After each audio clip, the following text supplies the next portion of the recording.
Reading something I'm confident about because it was awarded before. It's called Anna, a short story, and I might not finish it because it's a little bit long. As a little girl, my sister was always stronger and faster than I was. While I spent my evenings reading in the armchair given to us by our grandfather, who hoped one of us would use it to broaden her horizons, she was always on the prowl. At the neighbors, in narrow valleys, under hay racks, among the ruins of the old factory. I envied her never truly getting tired. I envied her the rosy glow of her skin as she returned from these ramblings. When we were getting ready to go to sleep and she sat on her legs on the bed in front of me, brushing her long, heavy brown hair, I'd wish, if the night was particularly hard on me, for all hair to fall out. I'd hope she'd wake up as I was, with a sensitive scalp, dandruff, with problem skin that took on an ugly reddish frown with greasy white lines whenever I worked up a sweat. I envied her that Dad, whenever she ran in to hug him, would nimbly lift her up and spin around, hugging her until they both hallucinated. As we came back home from the supermarket one afternoon, she jumped on his back, and he, despite being caught off guard, held her up, and they spun around for so long that he lost his balance. He fell back on the radiator on top of the little girl, and the girl's head just missed the sharp edge, so that the fall wasn't lethal, merely extremely painful. The scar was later overgrown by hair, and the memory of danger by laughter. Her laugh. A laugh that healed instead of repressed. Laughter that I was invited to share, but kept choosing to remain outside. She was also the first one to start growing breasts. She carried them with pride, like she used to carry girly necklaces that Dad brought back from his trips. While my chest was undergoing nothing but fatty, funny little buttons that I liked to stick my thumb into, checking whether they'd pop out again, Mom was already buying my sister her first bras. 75B, she'd boast. Thanks to her breasts and the playful hair that rested on them, thanks to her narrow waist that hinted at womanly hips, and thanks to her sense of humor, driven by a walking libido and flirtatious nature, she was popular with boys. Back then, I thought the worst of her, however. My anger had nothing to lean on. Her actions, her answers, her jokes, everything was straight and average, silly as one would expect of a teenager. Only now and then did a glimmer of adulthood shine through in her behavior. Like when she accompanied me to the doctor's when I got salmonella and remained with me long after our parents had gone to sleep. When she confronted the Slovene language teacher because she called a child from an immigrant family a preemie for being so scared of school that he barely ever uttered a word. When my sister found that her pride can be hurtful, she consoled me with kisses and hugs. The only thing my anger could lean on was her beauty. I tried my best to cover it up with other justifications. I told myself I was bigger than that, bigger than myself and my vapid impulses. But such efforts tend to be fruitless. Beauty has no force of its own, always using another's to hurt, always returning what it receives. When it receives hate, it responds with injury. When it receives love, it responds with an illusion of its immortality. In the last days of August, before we entered high school, her body overtook me once more. As we were running around stores looking for clothes to mark the first week in high school, she got her first period. She reported that it arrived unannounced, with no burning or cramping, and that euphoria only came over her as she felt her first pads crunch between her thighs. She requested ice cream. As she stared into the colorful pots, Mom lectured her. It's all going to be different now. You'll be adult and responsible, at least I hope so. I resented her again. Her breakthrough to the next level again filled me with a small sense that life would never pick me up from the closet floor, that I would always remain pitiful and forgotten. This was the last victory of her body. I often ask myself whether I'd ever even have noticed towards the end of the first year of high school, that her face had contorted into unhappiness, if she hadn't previously been so beautiful. I watched her intently, like a rare, precious insect under a magnifying glass. The twitching of the wings, the flutter of the antennae, the squirming around, the quiet crackling voice. I responded to everything. I noticed details. I noted how the regal arch of her brow dropped ever so slightly. In a couple of months, the skin around her eyes took on a grey tinge, giving the appearance of her velvety green eyes resting in a spider web. The sheen of her hair was no longer elvish, merely greasy. Her hair was falling out like an animal's winter fur, in clumps, which I discovered in the unlikeliest places, on the edge of a refrigerator shelf, between the pages of a fashion magazine, in the kitchen sink. Muscles were stripped off her arms by an unknown wind, taken off her bones, upper arms, shoulders. Her palms became comically elongated and her knuckles jutted out from her hands. One evening I saw her naked, just for a second, before she wrapped herself in a towel in panic. Above her still round breasts, ribs stuck out crudely, making it look as if the breasts were hanging from a grating, sticking out from a prison.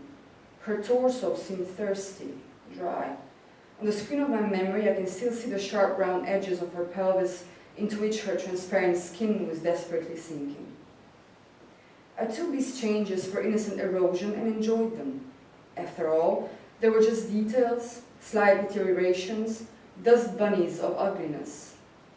I hoped my time would come, the time for the sister who was born first and thus received less, for the first child, the one that's taken for granted.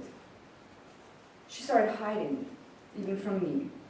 She knew that the density of her body was an intimate concern of mine and often sneered at me that I was crazy.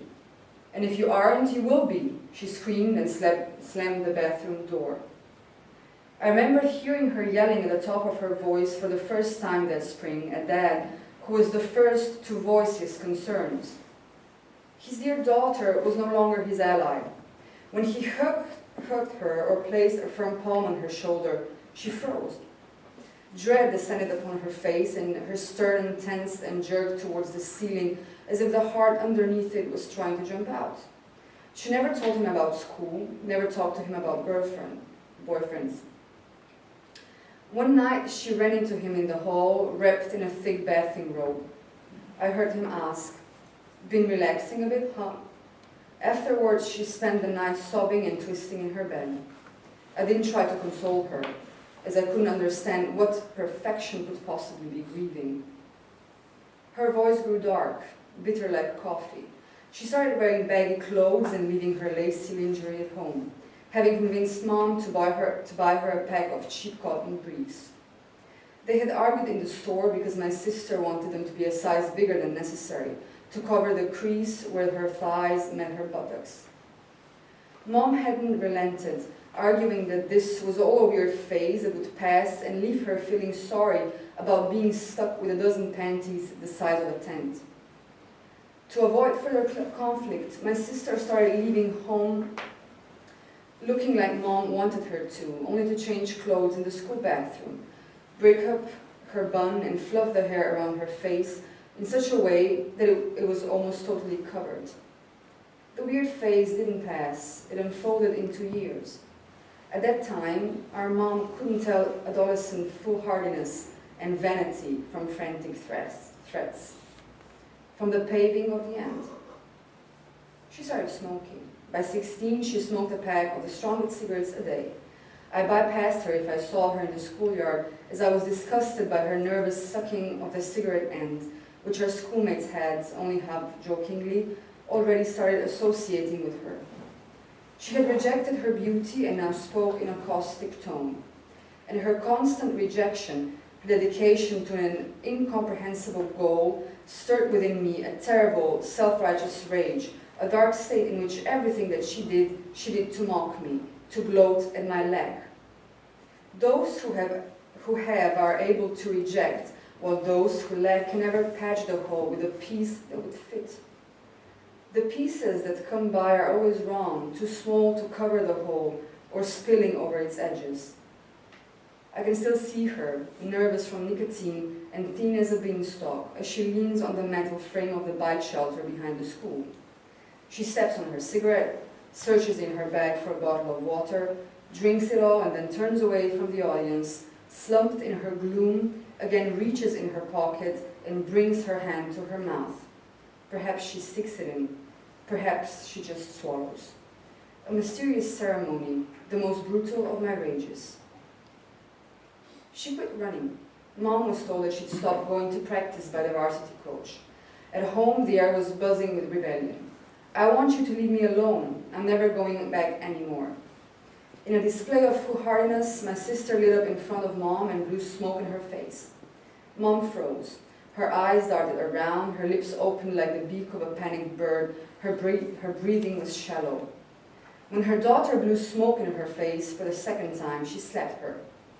The girl's cheek showed a bloody, bruising dent, the mark of Mom's wedding ring. The scar remained, making her a further bit uglier.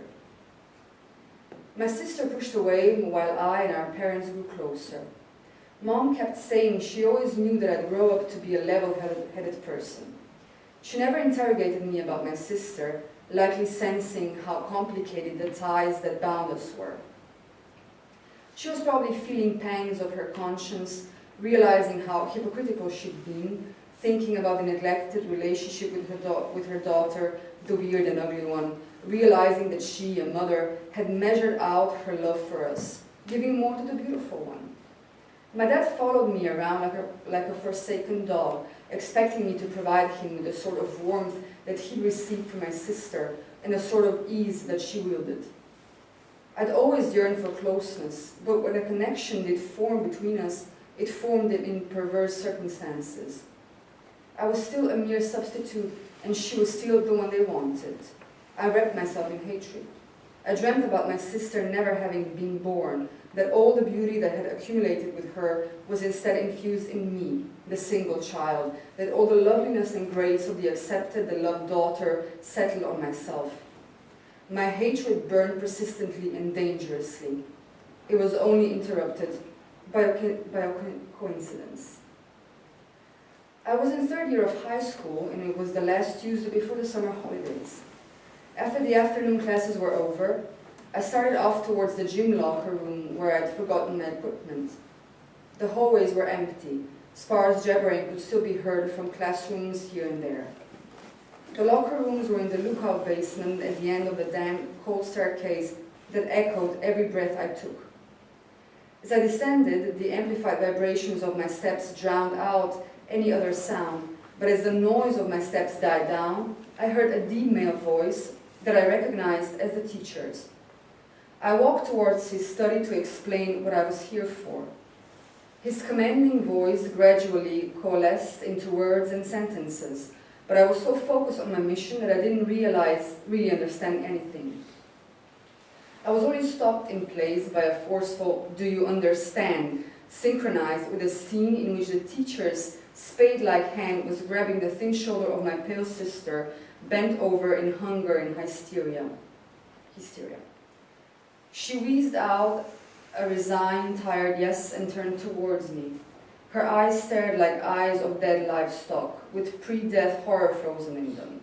I don't know whether she recognized me. It seemed as if all her life force was channeled into the word that she'd spoken, and that all that was left of her was a flimsy, ugly, decrepit frame. The teacher spoke to me, but I was nervous and confused and kept looking at my sister. As she slipped past me, I managed a fractured, "Anna, what's going on?" I retreated backwards from the study without really registering what the huge man was saying to me. In a panic, which I was unable to make sense of, but which held me whole in its clutches, I ran upstairs. I couldn't find Anna anymore. I asked her about the incident once again before going to sleep. She muttered, facing the wall, "Leave me alone, it's none of your concern." All I'd wished for came true. My sister's beauty and joy had withered. People started turning towards me as if they just discovered me. A new continent, a rugged, unexplored area that had always had a lot to offer. As my sister wrapped herself in darkness, a land of new opportunities for happiness opened in front of me.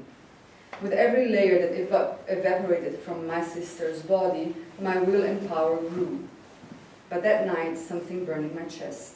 That night, the magma of my wrath settled down abruptly, even though I hadn't yet vomited it all out and it hadn't yet burned everything down. Maybe my sister was suffering, I thought. Maybe her body, porous at that point, was not trying to take its revenge on me. That night, I listened to her breathing and tried to percolate down its column into her mind, her memories, her experiences and sensations. But I discovered nothing. I didn't know my sister, and my envious, insidious Schadenfreude, I never saw her as human. Sympathy could not bridge the distance between us because I couldn't provide it with substance. In my imagination, the afternoon incident grew to terrible proportions from which I gathered every possible reason for my sister's bitterness. In hallucinatory oscillation, the incident's contours grew hazier and I burned with intuitions. Worry appeared as a powerful earthquake. Worry of one wanting to redeem oneself, of one who'd seen violence in one's hands. A selfish word. Thank you.